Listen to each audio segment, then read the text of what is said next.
বিরক্তিতে গা জ্বলে যাচ্ছে অরার। একটা মানুষের প্রবল বিরক্তির পেছনে আরেকটা মানুষের হাত থাকার প্রবণতাই বেশি। এক্ষেত্রে ব্যতিক্রম হয়নি। অরার বিরক্তিকর কারণ দৈনিক জাগরণ পত্রিকার চিফ এডিটর জাহিদ আলম। সকালে এক দফা লোকটার সঙ্গে কথা হয়েছে। ওরা পরিষ্কার জানিয়ে দিয়েছে তার সিদ্ধান্ত।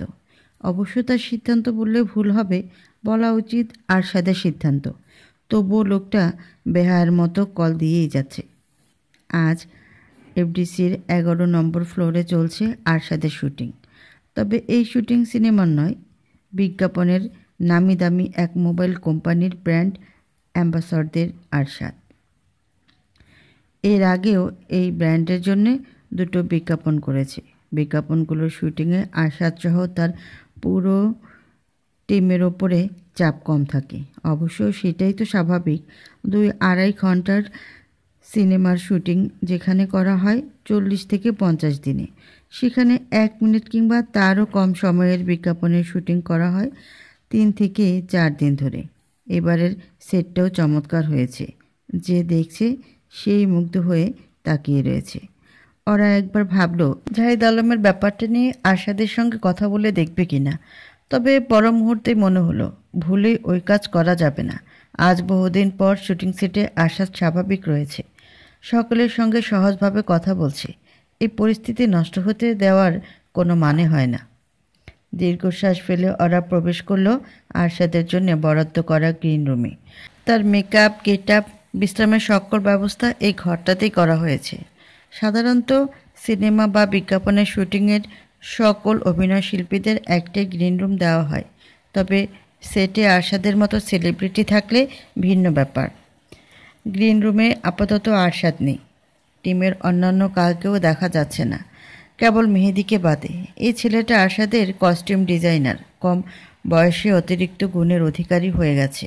গত বছর সিনেমায় আরশাদের কস্টিউম ডিজাইনিংয়ের জন্য শ্রেষ্ঠ পোশাক পরিকল্পনার পুরস্কারও পেয়েছে। ওরা মেহেদীকে দেখে নিজের ছোট ভাইয়ের মতো, না দেখেও উপায় নেই। ছেলেটা ছোটোখাটো সকল আবদার এসে জমা হয় তার ওরা আপুর কাছেই। ওরাকে দেখে মেহেদী হ্যাঙ্গারে ঝোলানো একটা সাদা শার্ট তার সামনে তুলে ধরে বলল, আপু দেখো, নেক্সট শটে স্যারকে এই শার্ট দেব, ওনাকে মানাবে না? ওরা কাছে গিয়ে ভালো করে খেয়াল করে দেখলো শার্টটা লেনিন কাপড়ের পাতলা শার্টটার উপর সূক্ষ্ম কাজ করা হয়। সাদার উপর সাদা কাজ করা বলে ঠিক বোঝা যাচ্ছে না, তবে কাজগুলো না থাকলে শার্টের অর্ধেক সৌন্দর্যই যেন ম্লান হয়ে যেত। ওরা মুগ্ধ গলায় বলল, বাহ, দারুণ মানাবে। শার্টের সঙ্গে স্যার এই ব্রাউন মাফলারটা পরবে। স্যারকে যে হ্যান্ডসাম লাগবে না আপু, মেয়েরা এই এক শটে ফিদা হয়ে যাবে। ওরা ভ্রকুচকে বলল, এই গরমে মাফলার? মেহেদী কয়েক মুহূর্ত হতাশ দৃষ্টিতে তাকিয়ে রইল ওরার দিকে, যেন তার মতো বোকায় পৃথিবীতে দ্বিতীয়টি নেই। তুমি না ফ্যাশনের কিছুই বোঝো না আপু। মাফলারের সঙ্গে আবার শীত গ্রীষ্মের সম্পর্ক কি? একটা মাফলার লুক এনহান্স করতে কত বড় ভূমিকা রাখে জানো? আমার অত সব জেনে কাজ নেই, সেটা জানা তোর কাজ। কথার মাঝেই বেজে উঠল অর্ডার ফোন। স্ক্রিনে আবারও সে একই ব্যক্তির নাম ভেসে উঠেছে, জাহিদ আলম। মেহেদী অর্ডার ফোনের দিকে উকি দিয়ে বলল, এই লোকটা আবার তোমাকে ফোন দিচ্ছে? কত বড় সাহস! ওরা ক্লান্ত গলায় বলল, সকাল থেকে 10 বার ফোন দেওয়া হয়ে গেছে। সে কি? কই আমাকে দাও তো, এমন কঠিন কঠিন গালি শুনিয়ে দেব এই জীবনে আর তোমাকে ফোন করার সাহস পাবে না। এর জন্যই তো তুই স্যারের ম্যানেজার নস গাধা, আমাকে আমার কাজটা করতে দে।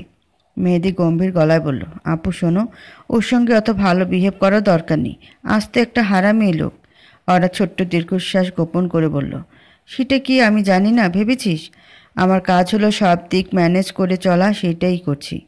ম্যানেজ করতে হলে একটু একটু ভালো বিহেভও করতে হয়। যা ভালো বোঝো করো, আমি শর্ট দেখতে গেলাম। মেহেদী হ্যাঙ্গার সহ শার্টটা ঝুলিয়ে রেখে পা বাড়ালো সেটের দিকে। ওরা গ্রিন রুমের বিশাল সোফায় গায়ে এলিয়ে দিয়ে ডায়াল করলো জাহিদের নম্বরে। এই লোকটার সঙ্গে আরেক দফা কথা না বলে আজ সারাটা দিন ফোন করে জ্বালিয়ে মারবে।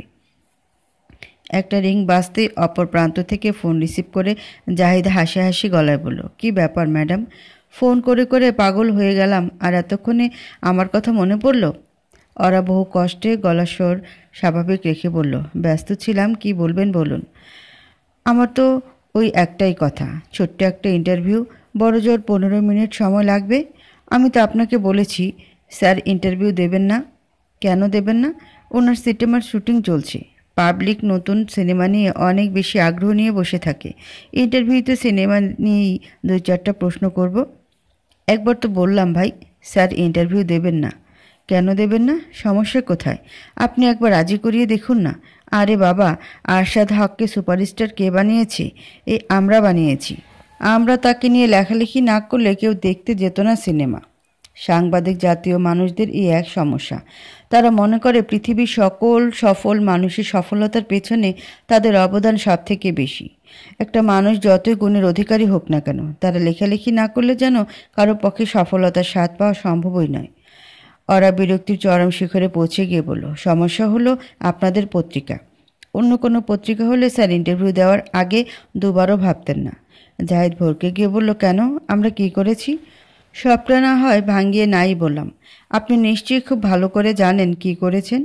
স্যার তো একটুর জন্য আপনাদের পত্রিকার নামে মামলা করেনি। You should be thankful for that. অপর প্রান্ত থেকে আর কোনো আওয়াজ এলো না। সুযোগ বুঝে ফোনটা কেটে দিল ওরা। বেচারি যেন হাঁফ ছেড়ে বাঁচল। লজ্জা থাকলে এই লোকটা আর জ্বালাতে আসবে না তাকে। দৈনিক জাগরণ দেশের অন্যতম জনপ্রিয় পত্রিকা হলেও আরশাদের চোখের বিষ। এর যথাযোগ্য কারণও অবশ্য রয়েছে। সময়টা 3 বছর আগে। নওশিনের সঙ্গে আরশাদের কেবল ডিভোর্স হয়েছে। ডিভোর্সের নেতিবাচকতা এড়িয়ে চলতে আরশাদ সঙ্গে সঙ্গে কাজে নেমে পড়ে। সেদিন একটি বিজ্ঞাপনের এগ্রিমেন্ট সাইন করা হবে ঢাকার গুলশান এলাকার বিলাসবহুল একটি রেস্টুরেন্টে। সেই বিজ্ঞাপনে আরশাদের সহশিল্পী নবাগত এক মডেল। এগ্রিমেন্টে সাইনে সেই অনুষ্ঠানে উপস্থিত ছিলেন বিজ্ঞাপনের পরিচালক সহ অন্যান্য কলাকুশলীরা। এছাড়াও খবর দেওয়া হয়েছিল টিভি এবং পত্রিকার নানা সাংবাদিকদের। দৈনিক জাগরণ থেকে এসেছিল 2জন সাংবাদিক, একজন প্রকাশ্যে আর একজন গোপনে। গোপনে আসা সাংবাদিক অপেক্ষা করছিল অনুষ্ঠান শেষ হবার। অনুষ্ঠান শেষে আরশাদ যখন রেস্টুরেন্ট থেকে বের হচ্ছে, তার পেছন পেছন বের হচ্ছে ওই মডেলও। যদিও আশেপাশে আরও বহু মানুষের ছড়াছড়ি, তবুও গোপনে লুকিয়ে থাকা সেই সাংবাদিক তার ক্যামেরার দক্ষতায় সুকৌশলে ক্যামেরাবন্দি করে কেবল আরশাদ এবং সেই মডেলকে। পরদিন পত্রিকা ছাপা হয়, ডিভোর্সের পর নতুন নারীর সঙ্গে রেস্টুরেন্টে আরশাদ হক শিরোনামে এক প্রতিবেদন। পুরো প্রতিবেদন জুড়ে রসিয়ে রসিয়ে লেখা কিছু মন গড়া কথা। আরশাদ এবং নওশিনের ডিভোর্স নিয়ে চারিদিকে শোরগোল তখনও শান্ত হয়নি। তার উপরে আবার এমন প্রতিবেদন যেন আগুনে ঘি ঢেলে দেওয়ার কাজ করেছে। আরশাদকে দেখতে পারে না এমন এক দলের বদ্ধমূল ধারণা হয়ে গেল তার চরিত্রহীনতাই ডিভোর্সের প্রধান কারণ। আবারও রিংটনের শব্দে ভাবনা জগৎ থেকে বেরিয়ে এলো ওরা। তবে এবার স্ক্রিনে ফুটে উঠেছে ভিন্ন এক নাম, আসফিয়া হক। উফ, পৃথিবীর সকল বিরক্তিকর মানুষ কি আজ জোট বেঁধে ওরাকে ফোন করবে বলে ঠিক করেছে? আরশাদের সহোদর বলতে এই একটি বড় বোন রয়েছে। আসফিয়া যুক্তরাষ্ট্রের গ্রিন কার্ডধারী। কয়েক বছর হলো সেখানে স্থায়ীভাবে বসবাস করছে। যদিও সে প্রতিবার বলে এই বছরই দেশে ফিরে যাবে। ইউএসএতে মানুষ থাকে। এই মানুষটার সঙ্গে আরশাদের সম্পর্ক কেমন তা বোঝার উপায় নেই। কখনো মনে হয় আরশাদ নিজের বড় বোনকে একেবারেই সহ্য করতে পারে না, আবারও কখনো মনে হয় দুই ভাই বোনের মধ্যকার সম্পর্ক সুদৃঢ়। ওরা দীর্ঘশ্বাস ফেলে ফোনটা রিসিভ করতেই অপর প্রান্ত থেকে আসফিয়া এক নিঃশ্বাসে বলল, হ্যালো, কে? ওরা শুকনো গলায় বলল, জি আপা। ওরা, আরশাদ কোথায়? আরশাদকে দাও তো। আপা, স্যার তো শটে। আসফিয়া ওরাকে থামিয়ে দিয়ে ব্যস্ত ভঙ্গিমায় বলল, যেখানে খুশি সেখানে থাকুক, তুমি ওকে ফোনটা দাও। ফাজিল ছেলে, সুপারস্টার হয়ে গেছে তাই না? তাই বলে মাটিতে পাই পড়বে না ওনার? আপন মানুষদের এড়িয়ে চলবে? আপা, আপনি একটু শান্ত হন। আসফিয়া উত্তেজিত হয়ে বলল, আমি কি করে শান্ত হব? ওরা দেশ থেকে কত দূরে পড়ে আছি, মা সিলেটে একা। আমি কি সবসময় পারি মায়ের খোঁজ রাখতে? ওই বেয়াদব ছেলের কোনো দায়িত্ব নেই নাকি? সুপারস্টার হয়ে গেছে বলে আমাদের মতো সাধারণ মানুষের সঙ্গে কথা বলা যাবে না? আমি কিন্তু সবসময় আন্টির খোঁজ রাখি, সেটা তো আমি জানি ওরা। কিন্তু মা আশা করে তার ছেলে নিজে ফোন করে খোঁজ খবর নেবে। মা ফোন করলে ফোনটা রিসিভ করবে। ঠিক আছে, আমি স্যারকে বলবো শট শেষ করেই আপনাকে কল করতে। আসফিয়া মানুষটা বিরক্তিকর হলেও ওরার তাকে ভালো লাগে। আরশাদের মতো সেলিব্রিটিকে শাসন করতে পারে এমন মানুষের দরকার আছে। সব থেকে ভালো হতো আসফিয়া যদি দেশে থাকতো। দিনে 3 বেলা এসে ভাইকে বকাঝকা করে যেতে পারত। স্যারের খোঁজে গ্রিন রুমের বাইরে পা বাড়ালো ওরা। এই মুহূর্তে আরশাদের খোঁজ একমাত্র সেটেই পাওয়া যাবে। শুটিং সেটকে ঘিরে ইউনিটের সকল ব্যস্ততা। শুটিংয়ের প্রথম দিন বলে আজ কারও দম ফেলার সময় পর্যন্ত নেই। সেটের শেষ মুহূর্তে লাইট করা হচ্ছে, ক্যামেরা পজিশন নিয়ে নিয়েছে। একটু পরে হয়তো নতুন শট শুরু হবে। শুটিংয়ের সময় ক্যামেরা ধারণকৃত দৃশ্যটা যাতে পরিচালক স্পষ্ট দেখতে পান তাই মনিটরের ব্যবস্থা করা হয়। কোনো ভুল ত্রুটি থাকলে মনিটরের বড় স্ক্রিনে তা সহজেই ধরা পড়ে। মনিটর আপাতত বন্ধ পড়ে আছে। শট শুরু হবার সঙ্গে সঙ্গে চালু করা হবে। মনিটরের সামনে পরিচালক বসে আছেন। তার পাশের চেয়ারেই শান্তভঙ্গিতে বসে আছে আরশাদ। পরিচালক সাহেব হাত নেড়ে নেড়ে দৃশ্যটা বুঝিয়ে দিচ্ছেন এবং আরশাদ মনোযোগী শ্রোতা। পরনে কালো জ্যাকেট, চুলে জেল আর জ্বলন্ত সিগারেট হাতে আরশাদকে আজ যেন একটু বেশি হ্যান্ডসাম লাগছে। ওরা আরশাদের কাছে যাবে এমন সময় বাঁধল বিপত্তি। একটা মেয়ে আসছিল বিপরীত দিক থেকে। মেয়েটা এই বিজ্ঞাপনেরই অংশ। বিজ্ঞাপনে কয়েক সেকেন্ডের জন্য দেখা যাবে তাকে। ওরা ব্যস্ততার সঙ্গে হাঁটতে গিয়ে অসাবধানতাবশত লেগে যায় মেয়েটার সঙ্গে ধাক্কা। মেয়ের হাতে আবার হুড জাতীয় কিছু ছিল। ধাক্কার কারণে সমস্ত জুস গিয়ে উপড়ে পড়ে মেয়েটা সাদা পোশাকে। ওরা কিছু একটা বলতে যাবে তার আগেই মেয়ে তীক্ষ্ণ গলায় বলল, হাউ ডেয়ার ইউ, তোমার সাহস কী করে হয় আমাকে ধাক্কা দেওয়ার? ওরা যথেষ্ট স্বাভাবিকভাবেই বলে, আই এম সো সরি। মেয়েটা রেগে মেগে উঁচু গলায় বলল, কিসের সরি? তুমি জানো এই ড্রেসটার দাম কত? উফ, কোথা থেকে যে আসে এরা। মেয়েটা আরও কিছু বলতে যাচ্ছিল, ঠিক তখনই শোনা গেল আরশাদের শীতল কণ্ঠস্বর। কি ব্যাপার? একবার তো বলল সরি, তারপরে এত সিন ক্রিয়েটের মানে কি? তুমি জানো কার ম্যানেজারকে ধমকাধমকি করছো?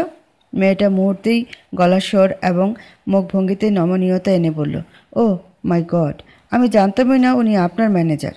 আরশাদ আবারও শীতল গলায় বলল, জানলে কি করতে? রেসপেক্ট দিয়ে কথা বলতে। সকলকেই সমান রেসপেক্ট করা উচিত। শুধুমাত্র আমার ম্যানেজার বলে কাউকে বেশি রেসপেক্ট করতে হবে না। আরশাদের সঙ্গে কাজ করার এই একটা মজা। নিজে সারাদিন হাজারটা ধমক দেবে, কথায় কথায় চাকরি থেকে ফায়ার করার হুমকি দেবে, তবে বাইরের কারোর মুখে টিমের কাউকে নিয়ে একটা কটু কথা সহ্য করবে না আরশাদ। মেয়েটা আরও কয়েক দফা ওরাকে সরি বলে ঝড়ের গতিতে সেট থেকে বেরিয়ে গেল। ওরা আরশাদের কাছে গিয়ে ফিসফিস করে বলল, আশফিয়া আপা আপনাকে ফোন করতে বলেছে স্যার। আরশাদ থমথমে গলায় বলল, বলে দাও আমি বিজি, আজ কল করতে পারবো না। ওরা শুকনো গলায় বলল, বলেছিলাম স্যার, লাভ হয়নি। আপা ধমক দিয়ে বলেছেন আজই ফোন করতে। আরশাদ বুরকুচকে তাকিয়ে রইল ওরার দিকে। এই মেয়েটার হয়েছে এটা কি? তার ম্যানেজার হয়ে মানুষের কাছে ধমক খেয়ে বেড়াচ্ছে। অবশ্য ধমক খেয়েছেও আশফিয়া আপার কাছে। এই মানুষটা ধমক না দিয়ে কোনো কথোপকথন শুরু করতে পারেন না। শট শেষে গাড়িতে গিয়ে বসলো আরশাদ। গাড়ির এসি চলছে, তবুও ঘামছে ছেলেটা। সেটের কোথাও এসি না থাকলেও সর্বক্ষণ তার সামনে প্রকাণ্ড এক স্ট্যান্ড ফ্যান ঘোরে। শুধুমাত্র শট চলাকালীন সময়ে বন্ধ থাকে। আরশাদ ডায়াল করলো আপার নম্বরে।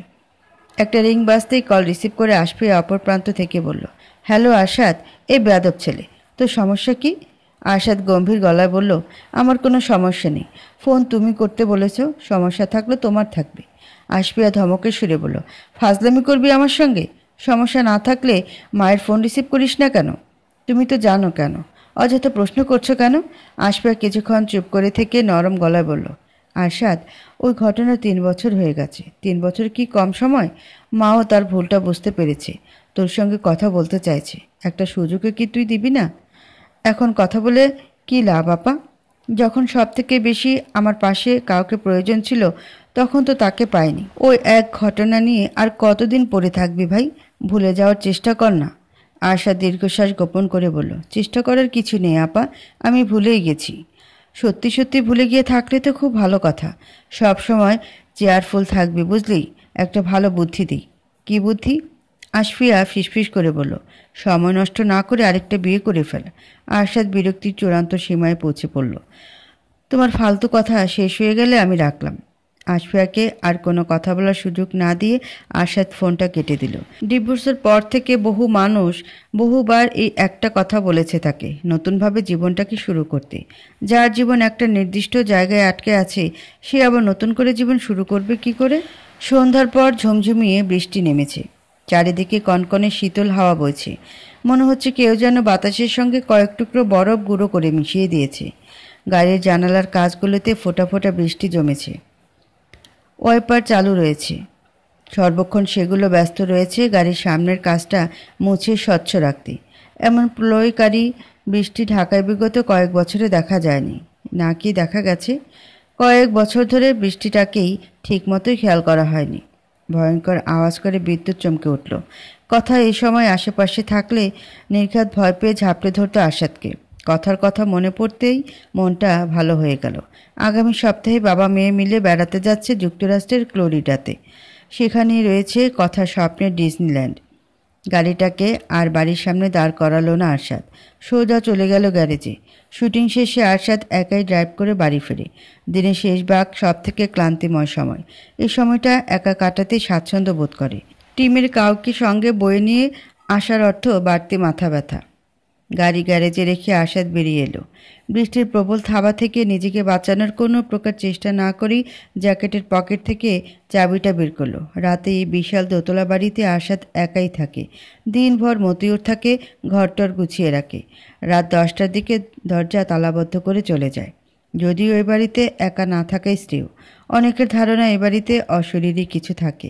এই ধারণা স্থায়ী হয় আরশাদের নানা নিয়ামুল হোসেনের মৃত্যুর পর। আরশাদের বৃদ্ধ আত্মীয়দের মধ্যে একমাত্র এই নানাই তার সাফল্য দেখে যেতে পেরেছেন। সে বছর আরশাদ কেবল এই বাড়িটা কিনেছে। নানা ঢাকা চিকিৎসার জন্য এসে উঠেছেন এই বাড়িতেই। তিনি নাকি মাঝরাতে ঘুম থেকে উঠে দেখতেন কালো শাড়ি পরে কেউ হেঁটে বেড়াচ্ছে। আরশাদ বিরক্ত গলায় বলেছিল, তোমার ভূতের কস্টিউম সেন্স নেই নাকি? সারা জীবন শুনেছি ভূত পরে সাদা শাড়ি, এই প্রথম কালো শাড়ি পরা ভূতের কথা শুনলাম। আরশাদের ফাজলামি গায়ে না মেখে দৃঢ় গলায় বললেন বাড়িটা ছেড়ে দিতে। এর কিছুদিন পরপরই মৃত্যু হয় নিয়ামুল হোসেনের। ভূতের ব্যাপারটা প্রথম দিকে কেউ পাত্তা না দিলেও ধীরে ধীরে অনেকেই কালো শাড়ি পরা কাউকে দেখতে লাগলো। আরশাদের বাড়িতেই আরশাদ বাদে সবাই ভূত দেখে ফেলেছে। থাকুক কি, ভূত প্রেত রাক্ষস শাকচুন্নি যা খুশি থাকুক, কেবল মানুষ না থাকলেই হলো। নায়ক হবার সুবাদে প্রতিদিন কত শত মানুষের সঙ্গে যে আলাপ করতে হয় আরশাদকে, তার হিসাব নেই। তবুও এই মানুষকেই তার সব থেকে অপছন্দ। আমাদের চারপাশে মানুষ হিসেবে আমরা যা দেখি তা মুখোশধারী কতগুলো জীব ছাড়া কিছুই নয়। প্রত্যেকটা মানুষের কাছে নিজস্ব কতগুলো মুখোশ থাকে। সে প্রতিদিন ঘুম থেকে উঠে ঠিক করে আজ কোন মুখোশ পরে পৃথিবীর মুখোমুখি হবে। অবশ্য কারো দোষ দিয়ে লাভ নেই, মুখোশ আরশাদেরও রয়েছে। প্রকৃত আরশাদ সে মুখোশের আড়ালে লুকিয়ে থাকে। টাওয়াল দিয়ে চুলগুলো মুছে সোজা বাথরুমে চলে গেল আরশাদ। দীর্ঘক্ষণ সময় নিয়ে হট শাওয়ার নিল। গোসল করার এই সময়টা বেশ আরামের। দিনের সকল ব্যস্ততা ভুলে যাওয়া যায়। নতুন দিনে নতুন চিন্তাভাবনাও করা যায়। গোসল সেরে বিছানায় গায়ে লিয়ে দিল আরশাদ। টেবিলে খাবার সাজানো আছে। তার দক্ষ বাবুর্চি আব্দুল মিয়া নিজ হাতে সব রান্না করে গেছে। রাতে কি রান্না হবে তার আরশাদেই বলে দেয়। আজ যেন কি রান্না করতে বলা হয়েছিল আরশাদের মনে পড়ছে না। খেতেও ইচ্ছা করছে না। ক্লান্তিতে সমস্ত শরীর অবশ হয়ে আসছে।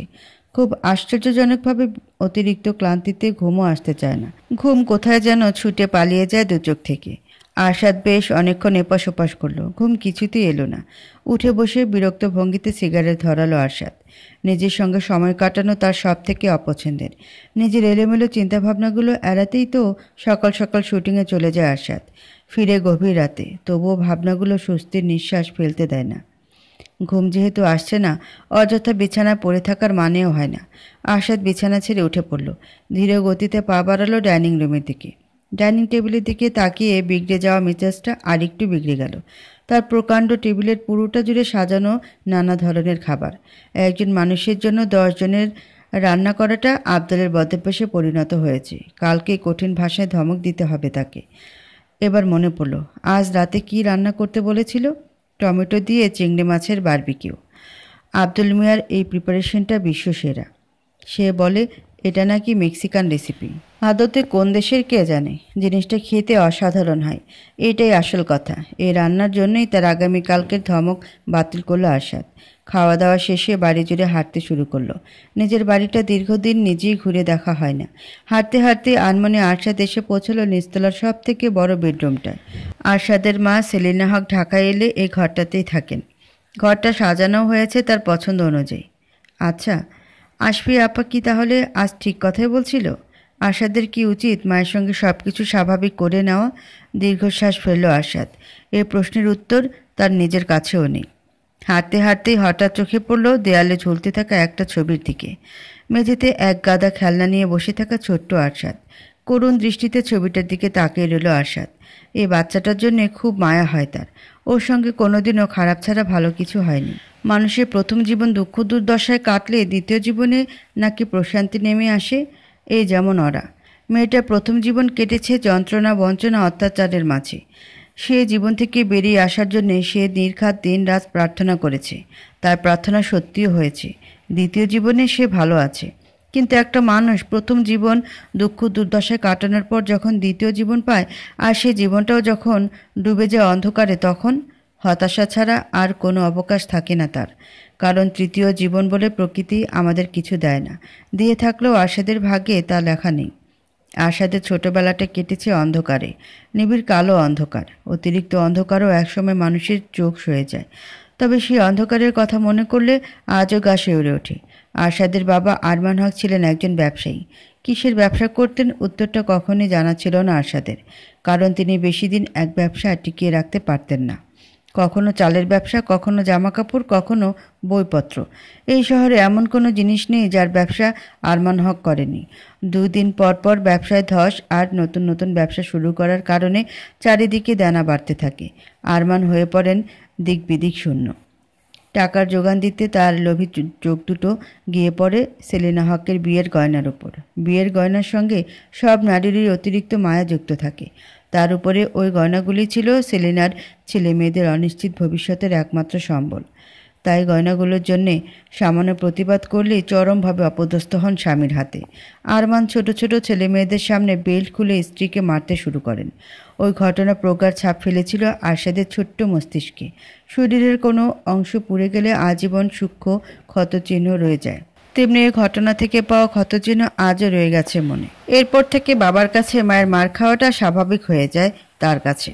একটু কথা কাটাকাটি হলেই ধরে নিতে হবে বাবা বেল্ট খুলে শুরু করবেন মার।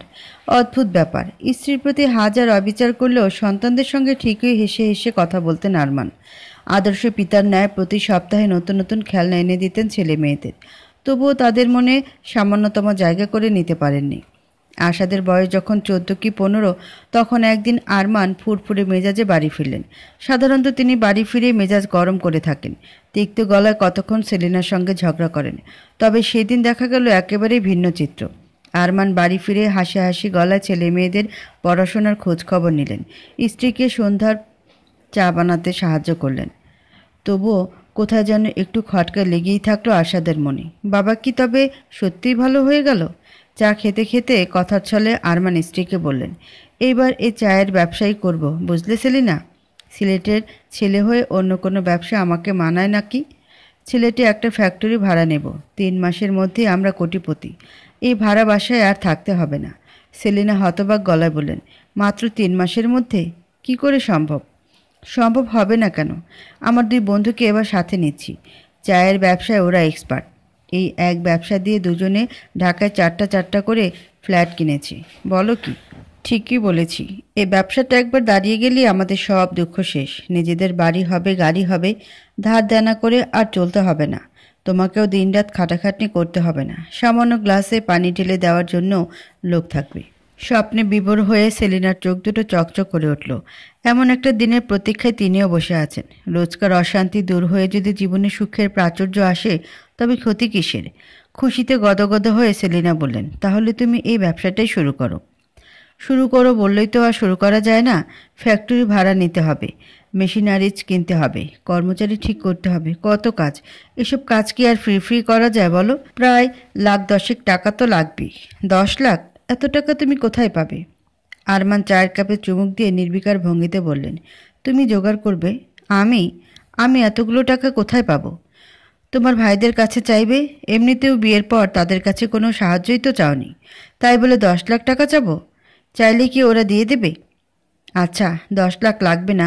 3 ভাইয়ের কাছ থেকে 3 লাখ করে 9 লাখ টাকা জোগাড় করো আপাতত। আর দেবে না কেন?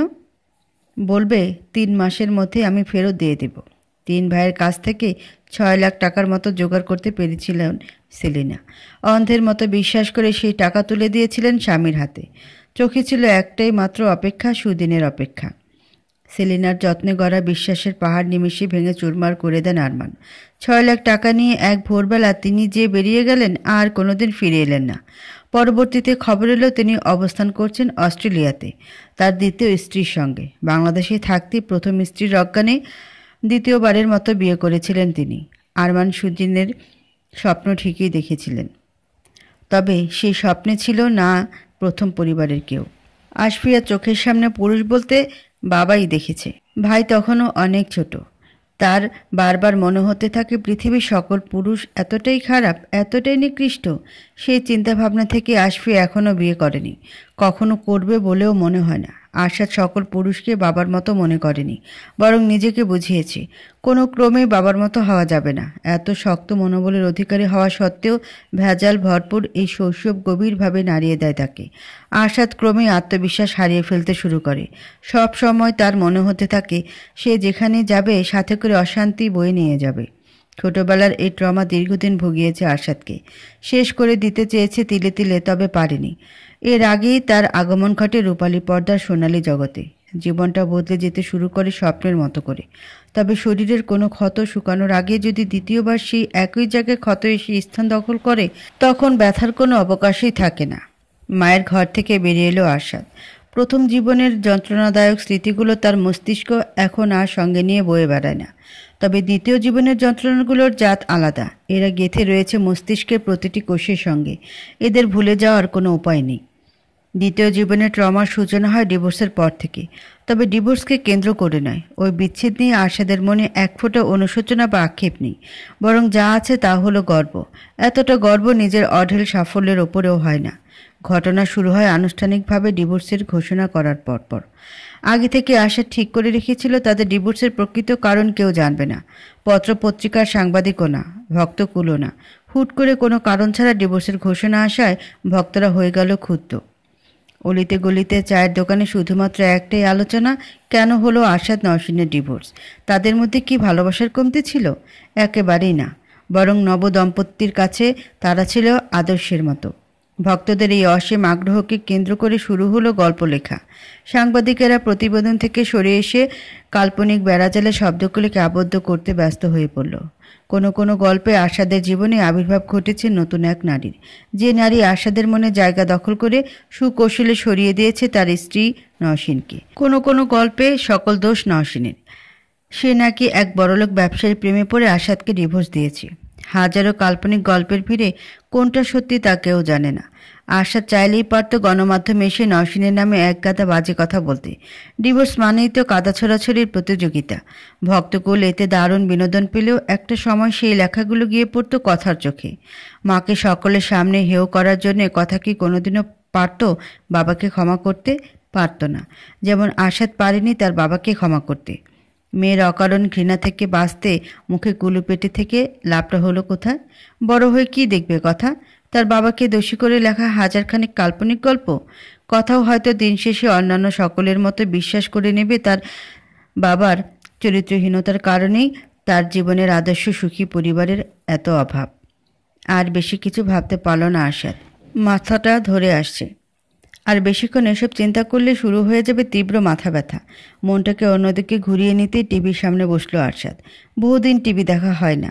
গভীর রাতে তেমন কোনো ভালো প্রোগ্রাম থাকে না। বেশিরভাগ চ্যানেল জুড়ে বিজ্ঞাপন আর দিনে দেখানো অনুষ্ঠানের পুনঃপ্রচার। বেশ অনেকটা সময় জুড়ে চ্যানেল ঘোরাচ্ছে আরশাদ। সে জানে এই সময় দেখার মতো কিছুই পাবে না, তবুও সময় কাটানোর জন্য চ্যানেল ঘোরানো। হঠাৎ একটা চ্যানেলের উপর স্থির হয়ে রইল তার চোখ দুটো। পুনঃপ্রচার করা হচ্ছে নওশিনের এক ইন্টারভিউ। নওশিনের চেহারা দেখারও বিন্দুমাত্র ইচ্ছে তার নেই, তবুও থেমেছে ইন্টারভিউতে নিজের নামটা শুনে। উপস্থাপিকা কৌতূহলের সঙ্গে নওশিনকে জিজ্ঞেস করল, আপনার এবং আশাদ হকের মধ্যকার বর্তমান সম্পর্ক কেমন? নওশিন হাসি মুখে বলল, আমি আশাদকে রেসপেক্ট করি একজন ভালো মানুষ হিসেবে, আমার কো অ্যাক্টর হিসেবে, আর অবশ্যই আমার সন্তানের বাবা হিসেবে। আশাদও কি একই কথা বলবেন? সেটা তো আশাদে ভালো বলতে পারবে। আমি সবসময় চেয়েছি আমাদের মধ্যে স্বাভাবিক একটা সম্পর্ক রাখতে, ইভেন এখনও চাই। আমি চাই না আমার মেয়ে বাবা মায়ের তিক্ত সম্পর্ক দেখে বড় হোক। ডিভোর্স হয়েছে তো কি হয়েছে? ডিভোর্সের পেছনে তো অনেক কারণ থাকে। তাই বলে কি ডিভোর্সের পর মানুষটার সঙ্গে সম্মান দিয়ে কথা বলা যাবে না? উপস্থাপিকা বাড়তি আগ্রহ নিয়ে জিজ্ঞেস করলেন, আপনার আর আশাদ হকের কি ভবিষ্যতে এক হওয়ার কোনো সম্ভাবনা আছে? নওশিনের উত্তরটা আর শোনা গেল না।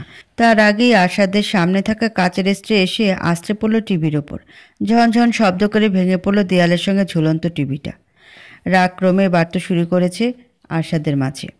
রাগে তার সমস্ত শরীর থরথর করে কাঁপছে। কানের দুপাশ দিয়ে যেন বাষ্প বের হচ্ছে। যেদিকে আরশাদ তাকাচ্ছে সেদিকেই অগ্নি ঝরে পড়ছে। পকেট থেকে ফোনটা বের করলো আরশাদ। ইচ্ছে করছে এই মুহূর্তে ফোনটাকেও আছাড় দিয়ে ভেঙে ফেলতে। তবুও বহু কষ্টে নিজেকে স্বাভাবিক রেখে ডায়াল করলো নওশিনের নম্বরে। এই মানুষটার সঙ্গে সে এ জীবনেও কথা বলতে চায় না, তবুও বারবার পরিস্থিতি নওশিনের মুখোমুখি এনে দাঁড় করিয়ে দেয় তাকে। দুটো রিং বাজার সঙ্গে সঙ্গে ফোনটা রিসিভ হলো। নওশিনকে কিছু বলার সুযোগ না দিয়ে আরশাদ ক্রুদ্ধ গলায় বলল, সমস্যা কি তোমার?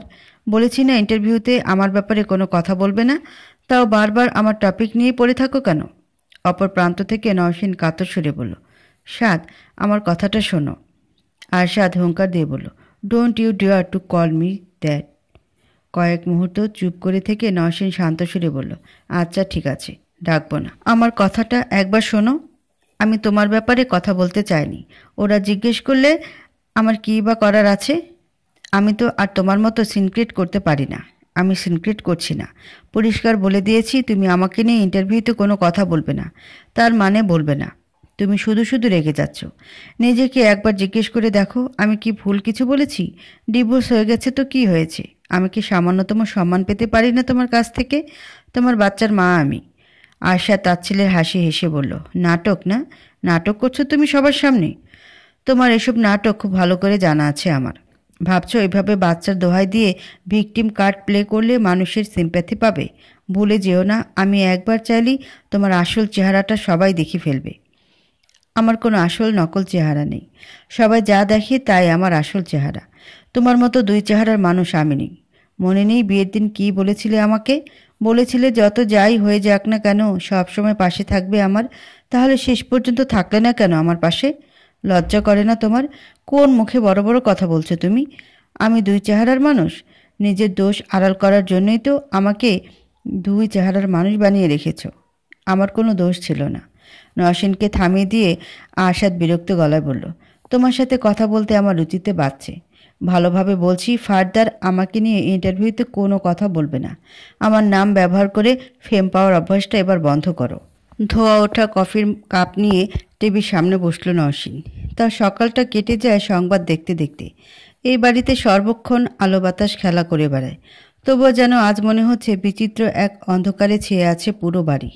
এর প্রধান কারণ কথার অনুপস্থিতি। দুদিন হলো বাবার সঙ্গে ছুটি কাটাতে গেছে যুক্তরাষ্ট্রে। তাকে ছাড়া নওশিনের সব কিছুই নিষ্প্রাণ। সে নিজেও তো প্রাণহীন। মনোযোগটা আবারও টিভির দিকে ফিরিয়ে নিল নওশিন। টিভি স্ক্রিনে ভেসে উঠেছে আজকের শীর্ষ সংবাদ। রাজধানীতে অবাধে চলছে মাদক বেচাকেনা ও মাদক সেবন। দিনের আলোয় নির্ভয়ে মাদক সেবন করছে রাস্তার ভাসমান মানুষেরা। পুলিশ বাহিনী এসব মাদক সেবীদের বিরুদ্ধে তৎপর হতে শুরু করেছে। নওশিনের গা বেয়ে শীতল হাওয়া বয়ে গেল। এই মাদক জিনিসটা যে কতটা ভয়ঙ্কর সে তা জানে। একটা মানুষের জীবনকে ধ্বংসের মুখোমুখি এনে দাঁড় করানোর জন্যে অতি ক্ষুদ্র এই জিনিসই যথেষ্ট।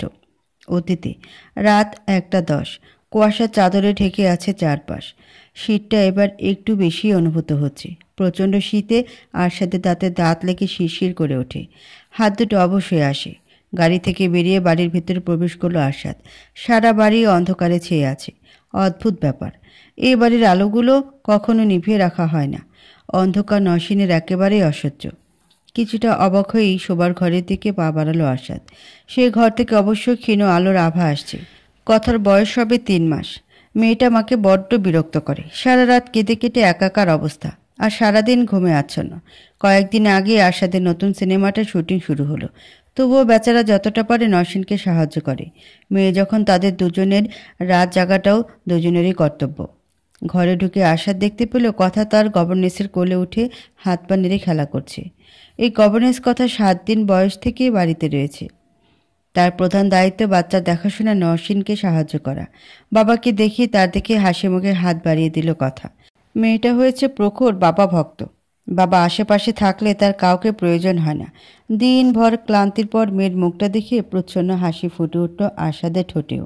মেয়েকে কোলে নিয়ে কিছুটা সময় তার গায়ে হাত বুলিয়ে দিল আরশাদ। এরপর নিচু গলায় কথার গভর্নেসকে বলল, তোমার ম্যাম কোথায়? ম্যাম তো সেই সন্ধ্যাবেলায় বাবুকে আমার কাছে রেখে গেছে। কোথায় গেছে? ম্যাম তো বললেন পাশের ঘরে আছেন। চিন্তার ভাঁজ পড়ল আরশাদের কপালে। আজ সন্ধ্যার পর থেকে তারও ফোনে কথা হয়নি নসীনের সঙ্গে। এতটা দীর্ঘ সময় তাকে ফোন না করে থাকে না মেয়েটা। আজ হঠাৎ কি হলো কে জানে। আরশাদ কথাকে গভর্নেসের কোলে দিয়ে বেরিয়ে পড়ল নসীনের খোঁজে। প্রথম গন্তব্য পাশের ঘরে। না, পাশের ঘরে নসীন নেই, এমনকি আশেপাশের কোনো ঘরেই নেই। অদ্ভুত ব্যাপার, মেয়েটা হুট করে অদৃশ্য হয়ে পড়ল নাকি? আচ্ছা, নসীন বাইরে যায়নি তো? সেই সুযোগ নেই। বাইরে গেলে নসীন সবসময় আরশাদকে বলেই যায়। উপরের তলায় কোনো খোঁজ না পেয়ে আরশাদ নেমে এলো নিচতলায়। এখানেও কোথাও পাওয়া গেল না নসীনের দেখা। দুশ্চিন্তাটা ক্রমেই বেড়ে যাচ্ছে। এমনিতেও মেয়েটার শরীর ভালো যাচ্ছে না, তার সঙ্গে আবার যুক্ত হয়েছে নানা প্রকার উদ্ভট চিন্তাভাবনা। কথার পৃথিবী আসার মাসখানেক আগে থেকে নসীনের মাথা ভরে যায় আজগুবি সব ভাবনায়। আরশাদ এবার ছাদের দিকে পা বাড়ালো। ছাদটা নসীনের বড় শখের। দেশি বিদেশি কত রকম গাছ যে সেখানে লাগানো হয়েছে তা হিসাবের বাইরে। নসীন সেখানে থাকলেও থাকতে পারে। ছাদে নসীনকে পাওয়া গেল না, তবে ছাদের পাশে এক চিলতে স্টোররুমের মতো আছে। অপ্রয়োজনীয় টপ, খুরপি এসব হাবিজাবি রাখা হয় সেখানে। আরশাদ কি যেন মনে করে একবার উকি দিল ঘরটায়। ভাগ্যিস দিয়েছিল। অন্ধকারাচ্ছন্ন অপরিষ্কার স্টোররুমের মেঝেতে হাঁটুতে মাথা ঠেকিয়ে বসে আছে নসীন। তার রুক্ষ এলোমেলো চুলগুলো মুখের উপরে পড়ে আছে। দৃশ্যটা এক পলক দেখি বুকটা ধক করে উঠল আরশাদের। কি হয়েছে এই মেয়েটার? এমন বিধ্বস্ত ভঙ্গির কারণ কি? আরশাদ এক মুহূর্ত অপচয় না করে ঢুকে পড়ল স্টোররুমে। নসীনের সামনে হাঁটু গেড়ে বসে উদ্বিগ্ন গলায় বলল, নসীন, কি হয়েছে তোমার? এখানে বসে আছো? নসীন হাঁটু থেকে মুখ তুলে তাকালো আরশাদের দিকে। তার দৃষ্টিতে ভর করছে একরাশ শূন্যতা। কয়েক মুহূর্ত এভাবে শূন্য দৃষ্টিতে তাকিয়ে রইল।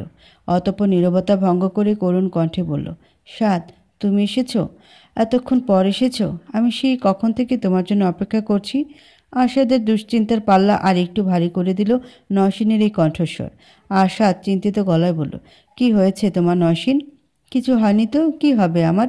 তোমার কি হয়েছে? আমার ফোন রিসিভ করছিলে না কেন?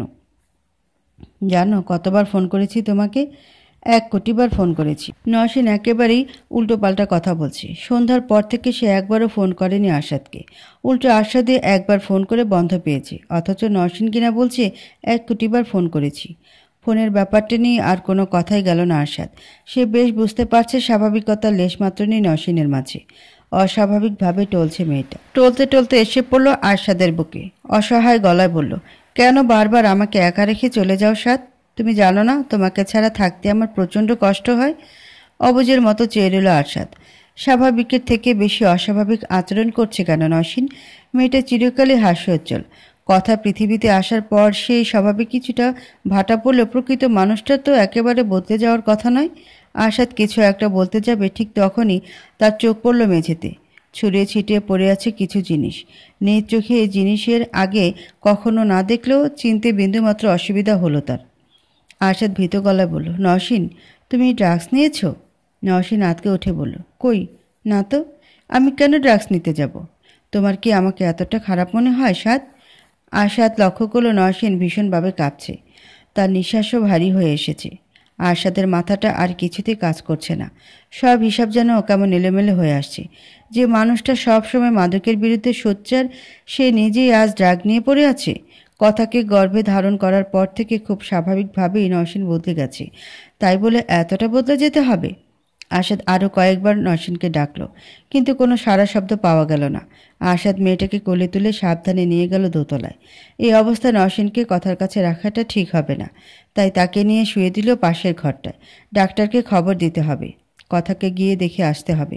সামনে একটার পর একটা কাজ, কোনটা আগে কোনটা পরে করবে তা ভাবতে হিমশিম খেতে হচ্ছে আরশাদকে।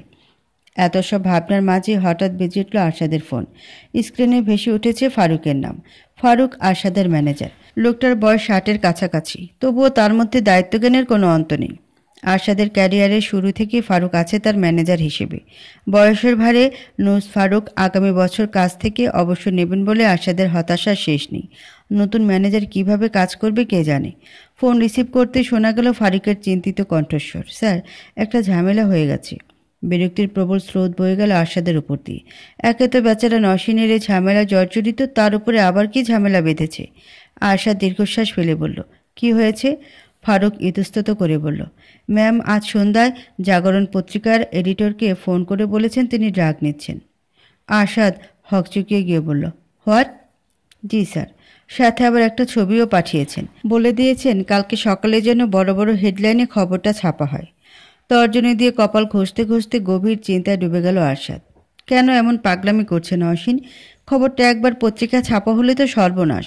দর্শকেরা নওশিনের ওপর থেকে মুখ ফিরিয়ে নেবে, যার অর্থ ক্যারিয়ারের ভরাডুবি। আরশাদ চোখের সামনে নিজের সবথেকে প্রিয় মানুষটার ক্যারিয়ারের ক্ষতি সহ্য করতে পারে না। বেশ খানিকটা সময় চিন্তা করে আরশাদ বলল, ওদের মুখ বন্ধ করতে হবে। নিজেদের মুখ বন্ধ করার জন্য নিজেরাই ব্যস্ত হয়ে পড়েছে স্যার। ওই এডিটর আমাকে ফোন করে টাকা চাইছে। কত চেয়েছে? 5 লাখ। কোনো মানে হয়? সামান্য একটা নিউজ না করার জন্য 5 লাখ টাকা? যদিও একে সামান্য নিউজ বলা যায় না। দেশের সব থেকে বড় সুপারস্টারের স্ত্রী হওয়ার সাথে সাথে সিনেমা জগতের জনপ্রিয় একটি মুখ নওশিন। সে স্বেচ্ছায় মাদকের দুনিয়ায় গা ভাসিয়ে দিচ্ছে। এই খবর যে পত্রিকা পাবে সেই লুফে নেবে। টাকাটা দিয়ে আপাতত ওদের মুখটা বন্ধ করতে হবে। আরশাদ বলল, বাসায় এসে চেক নিয়ে যান ফারুক ভাই। পরবর্তী কয়েক ঘন্টা কাটল প্রবল ব্যস্ততার মাঝে। ডাক্তার এসে নওশিনকে প্রাথমিক কিছু চিকিৎসা দিলেন। যদিও জ্ঞান ফেরার আগ পর্যন্ত সঠিক চিকিৎসা দেওয়া সম্ভব হচ্ছে না। ফারুক এসে চেক নিয়ে গেল। চেকটা জাগরণের অফিসে পৌঁছাতে লেগে গেল আরও 1 ঘন্টা। দিনভর শুটিং শেষে ক্লান্তি ছেয়ে গেছে আরশাদের সমস্ত শরীরে। তবুও চোখে এক বিন্দু ঘুম নেই। তার উদ্বিগ্ন চোখ দুটি স্থির হয়ে আছে নওশিনের ওপর। ডাক্তার কি একটা ইঞ্জেকশন পুশ করে গেছেন তার শরীরে। মেয়েটা এখন শান্তির ঘুম দিচ্ছে। নওশিনের অপরূপ সুন্দর মুখটা জুড়ে খেলে বেড়াচ্ছে বিচিত্র এক স্নিগ্ধতা। গোটা একটা জীবন নির্বিঘ্নে এই মুখটার দিকে তাকিয়েই কাটিয়ে দেওয়া যায়। পুরোটা রাত দু চোখের পাতা এক করতে পারল না আরশাদ। নওশিনের হাত ধরে তার পাশেই বসে রইল। রোদের তীব্রতা চোখের উপরে পড়তেই উঠে বসল নওশিন। মাথাটা তেজি ঘূর্ণিও ন্যায় ঘুরপাক খাচ্ছে। চোখটা কষলে আশেপাশটায় তাকাতেই সম্বিত ফিরে পেল নওশিন। মনে পড়ে গেল কাল রাতের কথা। মুহূর্তেই ধক করে উঠল বুকটা। হৃদস্পন্দন ক্রমেই বেড়ে যাচ্ছে। জীবনের সব থেকে বড় ভুলটা সে করে ফেলেছে কাল রাতে। আচ্ছা, আরশাদ কি কোনোভাবে জানতে পেরেছে ভুলটার কথা? জানলে নির্ঘাত কোনোদিনও ক্ষমা করবে না তাকে। আরশাদকে আশেপাশে কোথাও দেখা যাচ্ছে না। কোথায় আছে ছেলেটা? কাল রাতে তো নওশিন স্টোররুমে ছিল। সেখান থেকে এখানে এলো কি করে? কথা কোথায়? কথা ঠিক আছে তো? একসঙ্গে হাজারো প্রশ্ন ঘুরপাক খাচ্ছে তার মস্তিষ্কে। লম্বা এক শ্বাস নিয়ে নওশিন বেরিয়ে গেল ঘর থেকে। সর্বপ্রথম খোঁজ নিতে হবে কথার। ছোট্ট মেয়েটা জন্মের পর থেকে এতটা দীর্ঘ সময় মাকে ছাড়া থাকেনি। পাশের ঘরে প্রবেশ করতেই দেখা পাওয়া গেল হাস্যোজ্জ্বল কথার। স্বস্তির নিঃশ্বাস ফেলে এগিয়ে গেল নওশিন। গভর্নেসের কোলে উঠে বিস্মিত দৃষ্টিতে ঘূর্ণায়মান সিলিং ফ্যানের দিকে তাকিয়ে আছে কথা। নওশিন ছুটে গিয়ে কোলে তুলল মেয়েকে। অনবরত চুমুতে ভরিয়ে দিল তার মুখ। কিছুটা শান্ত হয়ে গভর্নেসকে উদ্বিগ্ন কণ্ঠে জিজ্ঞেস করল, ও রাতে কিছু খায়নি? স্যার এসে পাউডার মিল্ক বানিয়ে দিয়েছেন ম্যাম, বাবু ওটাই খেয়েছে। অনুতপ্ততায় কেঁপে উঠল নওশিনের সমস্ত অন্তরাত্মা। জন্মের সময় কথার ওজন ছিল স্বাভাবিকের চাইতে কম। ডাক্তার কড়া ভাষা বলে দিয়েছিলেন বাচ্চাকে যেন পাউডার মিল্ক না দেওয়া হয়। তার সঠিক বৃদ্ধির জন্য প্রথম 6 মাস অন্তত মায়ের দুধ প্রয়োজন। আর যেখানে নওশিন বাড়িতে উপস্থিত থাকা সত্ত্বেও মেয়েটাকে পাউডার মিল্ক খেতে হলো। নিজে হাত মুখ ধুয়ে মেয়ের যত্নে অনেকটা সময় ব্যয় করল নওশিন। নিজ হাতে গোসল করিয়ে দিল, খাইয়ে দিল। দুপুর 12টা-1টার দিকে কথা গভীর ঘুমে তলিয়ে যায়। আজও তার ব্যতিক্রম হলো না। মায়ের কোলে উঠে বসতে কিছুক্ষণ বাদে ঘুমিয়ে পড়ল কথা। নওশিন এবার বের হলো আরশাদের খোঁজে। আরশাদ বসার ঘরে টিভির সামনে বসেছিল। নওশিন গিয়ে পাশে বসতেই ফোন নিয়ে ব্যস্ত ভঙ্গিমায় উঠে চলে গেল। এতটা মর্মাহত নওশিন এ জীবনে হয়নি। একটা ভুলই না হয় করেছে, তাই বলে তাকে এভাবে এড়িয়ে যাবে তার সবচাইতে প্রিয় মানুষটা? কিছুক্ষণ বাদে আবারও আরশাদকে পাওয়া গেল বাগানে। এই বাড়ির বাগানে প্রকাণ্ড এক দোলনা আছে। দোলনায় বসে সুইমিং পুলের স্বচ্ছ নীলাভ জলের দিকে তাকিয়ে আছে আরশাদ। নওশিন গিয়ে বসলো তার পাশে। তবু আরশাদ চোখ তুলে তাকাচ্ছে না তার দিকে। তার দৃষ্টি এখন আবদ্ধ হয়ে আছে জলের দিকেই। নওশিন আহত গলায় বলল, তুমি কি আমার উপর রাগ করেছো সাদ? আরশাদ গম্ভীর গলায় বলল, না। তাহলে কথা বলছো না কেন? আরশাদ শুকনো গলায় বলল, কথা বলার কোনো কারণ নেই তাই বলছি না। নওশিন অসহায় গলায় বলল, সাদ প্লিজ, আমার উপর রাগ করে থাকলে রাগটা প্রকাশ করো, আমাকে বকাঝকা করো, কিন্তু প্লিজ আমার সঙ্গে কথা না বলে থেকো না। তুমি ড্রাগস নিয়েছো কেন? I am sorry. Sorry can not be an answer. আমি জানি সাদ।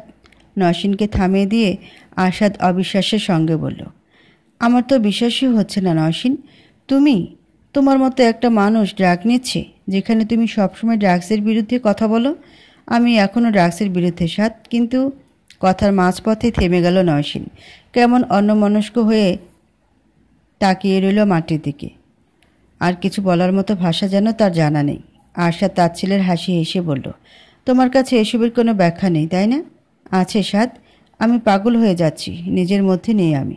I think I need help. মানে? নওশিন দীর্ঘশ্বাস ফেলে পরিষ্কার গলায় বলল, ইদানিং আমার খুব ডিপ্রেসড লাগে, একা একা থাকতে কষ্ট হয়। এমনটা সবসময় হয় না, তুমি যখন আশেপাশে থাকো সব তখন ঠিকঠাক। এই যেমন এখন আমার কোনো কষ্টই নেই, কিন্তু তুমি শুটিংয়ে চলে গেলেই কষ্ট হয়, আমার দম বন্ধ লাগে, নিজের মধ্যে থেকেও হারিয়ে যাই আমি। গর্ভাবস্থার পরবর্তী সময়ে কিছু মায়েদের ডিপ্রেশনের মুখোমুখি হতে পারে এই ডিপ্রেশন সাময়িকই, আবার কখনো কখনো তা হতে পারে দীর্ঘ সময়ের জন্যে। পরিবারের নতুন সদস্যকে নিয়ে আমরা এতটাই আনন্দে থাকি যে মায়ের মানসিক অবস্থার কথা চিন্তা করার কোনো অবকাশই থাকে না আমাদের মাঝে। নওশিনের ক্ষেত্রেও এর ব্যতিক্রম কিছু হয়নি। নওশিন আবারও ভীত গলায় বলল, কাল বিকেল থেকে প্রচণ্ড কষ্ট হচ্ছিল, আমার হাত পা সব যেন অবশ্যই আসছিল। আমি বুসটাকে ফোন করে বললাম আমার খারাপ লাগার কথা। বুসটাকে মনে আছে? আমার স্কুল লাইফের ফ্রেন্ড। এতক্ষণ আরশাদ মনোযোগী শ্রোতার ন্যায় তাকিয়েছিল নওশিনের দিকে, যেন তার বলা একটা শব্দ না শুনলে অনর্থ হয়ে যাবে।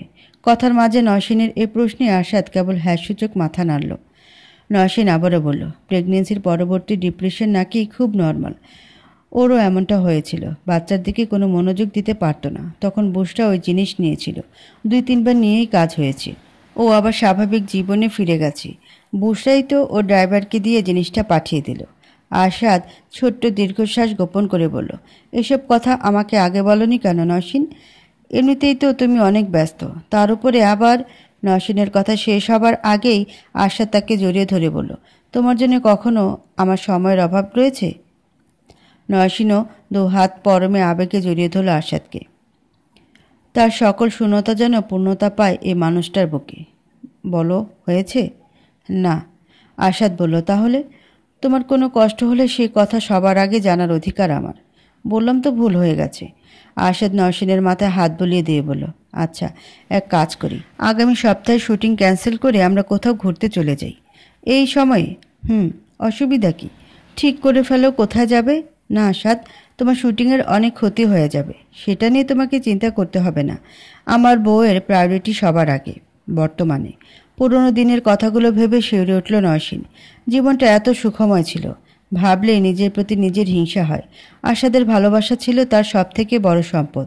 সে তো চাইলেই পারত ওই সময়টায় নওশিনের পাশে না থেকে তার বিপক্ষে চলে যেতে, নওশিনের এই বিরাট ভুলটা নিয়ে তার সঙ্গে তুমুল ঝগড়া বাঁধিয়ে দিতে, ভুল বোঝাবুঝির পাল্লা ভারী করে তার উপর থেকে মুখ ফিরিয়ে নিতে। এইসবে ভালোবাসার পরিপন্থী বলে আরশাদ নওশিনের পাশে থাকে। এত বড় সত্যিটা দুনিয়া থেকে আড়াল করে রাখতে সর্বোচ্চটা করে। ডিপ্রেশন থেকে বেরিয়ে আসতে সর্বোচ্চ সহায়তা তাকে আরশাদই করেছে। যে কোনো সম্পদকে পরম যত্নে আগলে রাখতে হয়, অবহেলায় ফেলে রাখলে তা ক্ষয় হয়ে যায়। নওশিনের এই সবচাইতেই দামি সম্পদটার বেলায়ও তাই হয়েছে। এই জন্যই তো নওশিনকে জীবনের থেকে বেশি ভালোবাসা মানুষটা আজ তাকে দেখতেই পারে না। বেলের শব্দ কর্ণকুহরে পৌঁছানোর সাথে সাথে কলমের কালি থেমে গেল অর্ডার। পরীক্ষাটা শেষ করতে ঠিক 2 ঘন্টাই সময় লেগেছে। 1 সেকেন্ড বেশিও নয়, কমও নয়। আজকের পরীক্ষার জন্য খুব একটা পড়াশোনা করতে হয়নি তাকে। 2-1 বার বইয়ের পাতায় চোখ বুলাতেই অর্ডার কাছে মনে হয়েছে পরীক্ষা যা আসবে তাই সে পারবে। হলো ঠিক তাই। পড়াশোনা আর কাজের বেলায় নিজের প্রতি 16 আনা ভরসা আছে অর্ডার। আরশাদ এই সময় কথাকে নিয়ে বেড়াতে যাওয়ার বেশ সুবিধাই হচ্ছে। নির্বিঘ্নে পরীক্ষাগুলো দেওয়া যাচ্ছে। আরশাদ না থাকলেও অর্ডার কাজ থাকে। এই যেমন পরবর্তী শুটিংয়ের শিডিউল তৈরি করা, শিডিউল অনুযায়ী কস্টিউম ডিজাইনারকে কস্টিউম জোগাড় করতে বলা, আবার যে সকল প্রযোজক পরিচালকেরা আরশাদের সঙ্গে নতুন সিনেমার ব্যাপারে মিটিং ইচ্ছুক তারাও যোগাযোগ করে ওর সঙ্গে। তাদের সঙ্গে এক দফা কথা বলে ওরা আরশাদকে জিজ্ঞেস করে তাদের সঙ্গে মিটিংয়ে সে আগ্রহী কিনা। আরশাদের তরফ থেকে সবুজ বাতি দেখা দিলে তবে ঠিক করা হয় মিটিং। ওরার আরেকটি গুরুত্বপূর্ণ কাজ হলো আরশাদের ফেসবুক আর ইনস্টাগ্রামে পোস্ট করা। সেলিব্রিটিরা নিজেদের চর্চায় রাখতে ব্যক্তিগত জীবনের খানিকটা তুলে ধরে সামাজিক যোগাযোগ মাধ্যমের পাতায়। দেশের সব থেকে বড় সুপারস্টার সেই দৌড়ে পিছিয়ে থাকবে কেন? আশাদ নিজের ব্যক্তিগত জীবনের ছবি অরাকে পাঠিয়ে দেয়। সেগুলি ক্যাপশন দিয়ে পোস্ট করা অরার মাথা ব্যথা। অন্যান্য ছাত্রছাত্রীরা পরীক্ষা শেষে নিজেদের মধ্যে খানিকক্ষণ আড্ডা দেয়, ক্যাম্পাস জুড়ে ঘুরে বেড়ায়, তৃপ্তি ভরে ক্যান্টিনে সিঙ্গারা খায়। অরা সেই সুযোগ নেই, তাকে এক্ষুনি বাসায় ফিরতে হবে। এক প্রযোজকের সঙ্গে মিটিংয়ে বসতে সম্মতি দিয়েছে আশাদ। তার সঙ্গে মিটিংয়ের তারিখ নির্ধারণ করতে হবে। সীমা ক্লাস থেকে বেরিয়ে অপেক্ষা করছে অরার জন্যে। অরা ক্লাস থেকে বেরিয়ে ক্লান্ত গলায় বলল, চাবি দে। সীমা হতাশ গলায় বলল, এখনই ফিরে যাবি? হ্যাঁ, তোকে বলেছি না কাজ আছে, একটু থেকে গেলে কি হয় ওরা? আমরা সবাই মিলে আজ মুখোশের কাজটা শেষ করব। তুই দেখবি না? দেখতেই তো চেয়েছিলাম, কিন্তু আজকের মধ্যে মিটিংটা ফিক্স না করলে স্যার আমার খবর করে দেবেন। সীমা ব্যাগ থেকে বাসার চাবি বের করে আবার অরার হাতে ধরিয়ে দিয়ে বিরস কণ্ঠে বলল, এমন রসকসীন মেয়ে মানুষ আমি জীবনে দেখিনি। আগামী সপ্তাহে আসছে বাঙালির প্রাণের উৎসব পহেলা বৈশাখ। বর্ষবরণ উপলক্ষে ভার্সিটিতে বিশাল অনুষ্ঠানের আয়োজন করা হয়। নানা গণ্যমান্য ব্যক্তিদের আগমন ঘটে সেই সময়। অনুষ্ঠানকে সামনে রেখে ভার্সিটির শিক্ষার্থীরা দিনরাত কাজ করছে। সীমাও তাদের মধ্যে একজন। স্বেচ্ছাসেবক দলে নিজের নাম দেওয়ার পর থেকে দিনরাত এক করে সেবা দিয়েই যাচ্ছে। ওরাকে কয়েকবার জোরাজুরি করা হয়েছিল, বেচারি কাজের পর পড়াশোনা সামলাতেই হিমশিম খায়। সে আবার স্বেচ্ছাসেবী হবে কি করে? ওরা ক্যাম্পাস থেকে মূল দরজার কাছে যাবে, এমন সময় তার পথ আটকালো খুব কাছ থেকে ভেসে আসা এক কণ্ঠস্বর, ওরা ওরা দাঁড়াও। পেছন ফিরে তাকাতেই গা বেয়ে শীতল হাওয়া বয়ে গেল ওরার। সাবের এই ছেলেটার কারণে আজকাল ভার্সিটিতে আসাও দুঃসহ হয়ে পড়েছে। যখন তখন পথ আটকে বলবে, আমাকে আরেকটা সুযোগ দেওয়ারা। সুযোগ যেন ছেলের হাতের মোয়া। চাইল আর পেয়ে গেল। সাবেরের অনাকাঙ্ক্ষিত ডাকটা গায়ে না মেখে ওরা এগিয়ে গেল সামনের দিকে। এই ছেলেটাকে ভদ্রভাবে বহুবার বোঝানোর চেষ্টা করেছে ওরা। অনেকবার তাকে বলা হয়েছে এইভাবে হুটহাট বিরক্ত না করতে। কথাগুলো সম্ভবত তার কর্ণকুহরে পৌঁছাতে ব্যর্থ হয়েছে। সেই কারণে বারবার উড়ে আসে বিরক্ত করতে। এমন মানুষকে এড়িয়ে চলাই সর্বোত্তম। ওরার পিছু নিয়ে সাবের ছুটতে ছুটতে একেবারে তার কাছে চলে এসেছে। অনবরত ডেকেই যাচ্ছে তার নাম। ওরা এমন একটা ভাব করলো যেন তার পেছনে কেউ নেই। সাবের এবার এমন একটা কাজ করলো যার জন্যে ওরা মোটেও প্রস্তুত ছিল না। সাবের ওরার হাত ধরে টেনে বলল, ওরা একটাবার আমার কথা শোনো। ওরার মাথা যেন রক্ত উঠে গেল। কানের দুপাশ থেকে ইতোমধ্যে বাষ্প বের হতে শুরু করেছে। অগ্নি দৃষ্টিতে তাকালো সাবেরের দিকে। এমনিতে ওরা খুবই শান্তশিষ্ট একটি মেয়ে, তবে কোনো কারণে তাকে রাগিয়ে দিলেই আর রক্ষা নেই। ওরা নিজের হাতটা ছাড়িয়ে নিয়ে কড়া গলায় বলল, এই তোমার সাহস কী করে হয় আমার হাত ধরার? মিষ্টভাষী ওরার এমন কণ্ঠস্বর শুনে সাবের কিছুটা হকচকিয়ে গেল। ইতস্তত করে বলল, না মানে ওরা, না মানে কি? তোমাকে কখনো কিছু বলি না বলে ভেবেছ লিমিট ক্রস করে যাবে? কি বলার জন্যে পথ আটকেছ? সুযোগ চাওয়ার জন্যে? কোনো সুযোগ তুমি পাবে না, কারণ তুমি বিশ্বাসঘাতক, আর আমি বিশ্বাসঘাতকদের ঘৃণা করি। ওরা বিশ্বাস করো, ওটা শুধুমাত্র একটা ভুল ছিল। ওরা কঠিন গলায় বলল, আমার কি মনে হয় জানো, তুমি এখনও নাটক করছো আমার সঙ্গে, অনুতপ্ত হওয়ার নাটক। মনে মনে এখনই তুমি আমাকে কাজে লাগিয়ে ভালো একটা চাকরি পেতে যাও, তাই না? না ওরা, কখনো না। আমার অত ক্ষমতা নেই সাবের। আমি চাইলে কাউকে ভালো চাকরি দিতে পারি না। কথাটা মাথায় রেখে আমাকে বিরক্ত করা বন্ধ করো। ফার্দার যদি তুমি আমার সামনে পড়ো, তাহলে অথরিটির কাছে তোমার নামে কমপ্লেন করতে বাধ্য হব আমি। ওরা আর এক মুহূর্ত অপেক্ষা না করে ক্যাম্পাস থেকে বেরিয়ে একটা রিকশায় উঠে বসে। রাগে এখনও তার গা থরথর করে কাঁপছে। সারা জীবন মেয়েটা নিজের উপর হওয়া অন্যায়গুলো মুখ বুজে সহ্য করে গেছে। প্রতিবাদ করেনি, কিংবা হয়তো প্রতিবাদ করার মতো সাহস করে উঠতে পারেনি। সে থেকে বোধভ্যাস হয়ে গেছে। এখনও অন্যায়কে প্রশ্রয় দেওয়ার অভ্যাস রয়ে গেছে তার মধ্যে। তবে আর নয়, আজকের মতো করে জীবনের প্রতিটি ক্ষেত্রেই প্রতিবাদ করতে হবে তাকে। দুনিয়াকে বুঝিয়ে দিতে হবে ওরা সর্বহারা কোমল পদ্মফুল নয়। নিজের ওপর হওয়া অন্যায়কে এক মুহূর্তের জন্য প্রশ্রয় দেবে না সে। তেজি সুরের মতো সেও জ্বলে উঠে আলো ছড়াতে পারে বহুদূর। বাসায় ফিরে ব্যাগ থেকে ফোনটা বের করতে চিন্তার ভাঁজ পড়ল ওরার কপালে। নওশিনের মিসড কল। ওরা বেশি কিছু চিন্তা করলো না, কল বেক করলো। দু একটা রিং বাজতে কল রিসিভ করে নওশিন অপর প্রান্ত থেকে বলল, ওরা তোমাকে ফোন করেছিলাম কিছুক্ষণ আগে।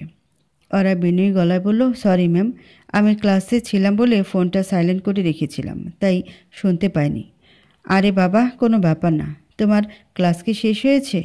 এখন কথা বলা যাবে? জি ম্যাম, আমি বাসায় ফিরে এসেছি। আপনি বলুন। নওশীন উদ্বিগ্ন গলায় বলল, সেই সকাল থেকে কথাকে ফোন করছি, মেয়েটা ফোন রিসিভ করছে না। ওখানে তো এখন রাত, ঘুমিয়ে পড়লো কি না কে জানে। চিন্তা হয় না বলো? জি ম্যাম, চিন্তা হওয়াটাই তো স্বাভাবিক। তুমি একটু সাতকে ফোন করে কথার খোঁজ নেবে প্লিজ। ওরা আশ্বাস দেওয়ার ভঙ্গিতে বলল, আপনি কোনো চিন্তা করবেন না ম্যাম, আমি এক্ষুনি স্যারকে ফোন করছি। দুজনের মধ্যকার এই যোগাযোগের মাধ্যম হতে আর ভালো লাগে না ওরার। এইসবই আশাদের পাগলামি। ডিভোর্স তো রোজ রোজ কত মানুষেরই হচ্ছে, তাই বলে কি প্রাক্তন স্ত্রীর সঙ্গে ফোনে কথাও বলা যাবে না? কথাকে নিয়ে সেই যুক্তরাষ্ট্রে ছুটি কাটাতে গেছে আরশাদ। মায়ের মন তো সন্তানের জন্য চিন্তার আচ্ছন্ন থাকবেই। সন্তান নিজ থেকে এতটা দূরে অবস্থান করছে বলে চিন্তার গভীরতা আর একটু বেশি। কথার কাছে নিজস্ব একটা ফোন আছে ঠিকই, তবে সবসময় সেই ফোনের কাছে থাকা হয়ে ওঠে না তার। মা ফোন করলে তাই অনেক সময় চোখে পড়ে না। আরশাদ কি পারে না এই সময়টায় নওশীনের অশান্ত হৃদয়কে শান্ত করতে? ফোন করে বলতে, কথা ঠিক আছে। 3 অক্ষরের এই বাক্যটা বলে নিশ্চয়ই মহাভারত অশুদ্ধ হয়ে যাবে না? কিন্তু আশা তো আশাতেই। জেদের প্রশস্ত প্রাচীর ভেঙে এপারে আসা তার পক্ষে যেন অসম্ভব। অতীতে দেয়াল ঘড়ির দিকে তাকে অনবরত পা দুলিয়ে যাচ্ছে নওশীন। তার পা দোলানোর গতি কাগজে কলমে হিসাব করলে হবে মিনিটে 99 বার। ছোটবেলা থেকেই তার বদভ্যাস দুশ্চিন্তায় হাতের নখগুলো কামড়ে খেয়ে ফেলা। নায়িকা হওয়ার সুবাদে সে অভ্যাস ত্যাগ করে তাকে বড় বড় নখ রাখতে হয়েছে।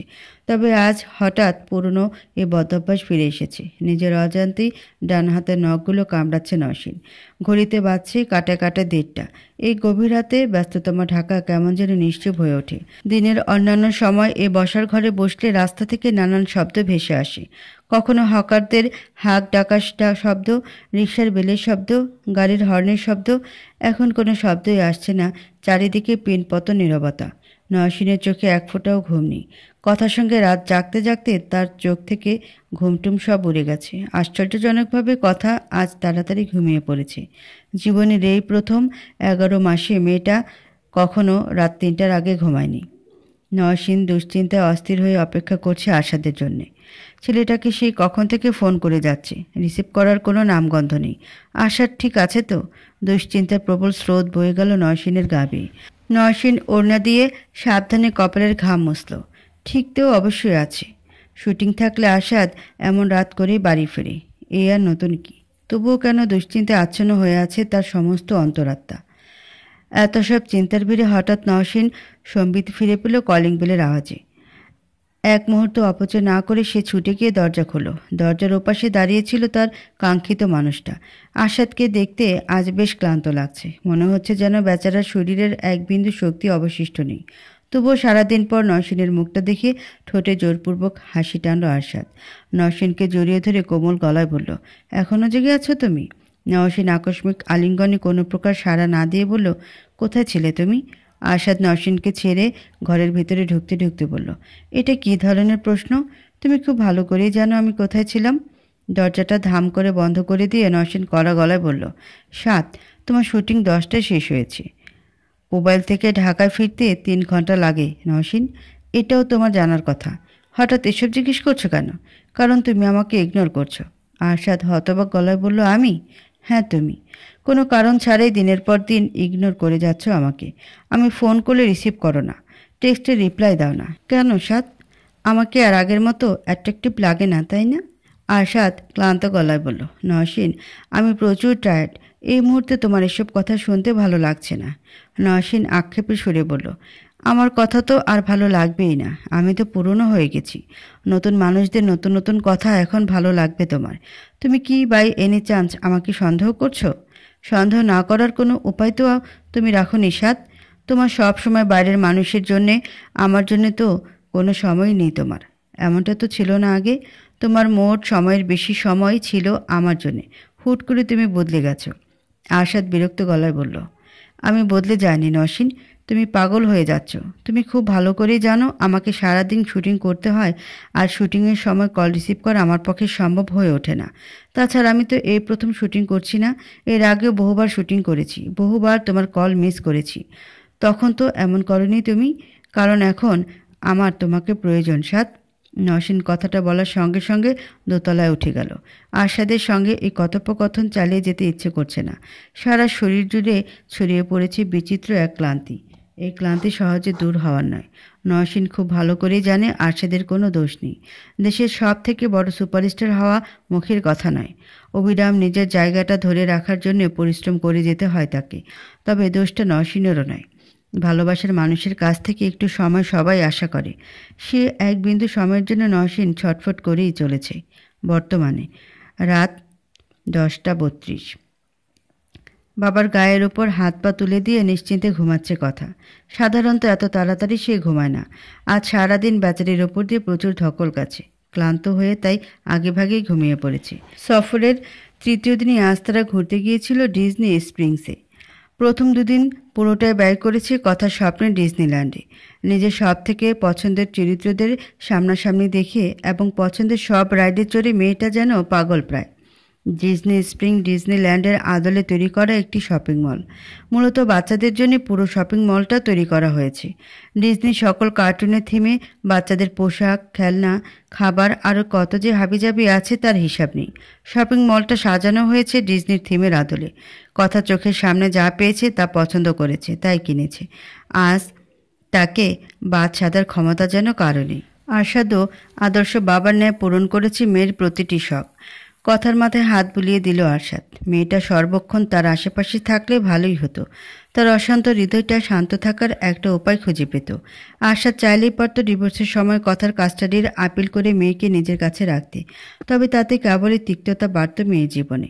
মাকে ছাড়া একটা সন্তানের জীবন অপূর্ণ। এই সত্য আরশাদও স্বীকার করে। একটা মেয়ে মা হয়ে যাওয়ার পর তার চিন্তার কেন্দ্রবিন্দু হয়ে থাকে তার সন্তান। যেমন কিছুক্ষণ আগে অর্ডার ফোন এসেছিল। কথা ফোন রিসিভ করছে না বলে নওশীন চিন্তা করছে। কাস্টাডি নিয়ে মেয়েকে নিজের কাছে রাখলে নওশীন নেহায়েত পাগল হয়ে যেত। অযথা একটা বাচ্চাকে তার মায়ের কাছ থেকে আলাদা করে দেওয়ার কোনো অর্থ নেই। আরশাদ এই হৃদয়হীন কাজটা করতেও চায় না। তবে ভবিষ্যতে যদি প্রতিকূল পরিস্থিতির মুখোমুখি হতে হয় তবে সর্বোচ্চ হৃদয়হীন হওয়ার জন্য প্রস্তুতি তার নেওয়া আছে।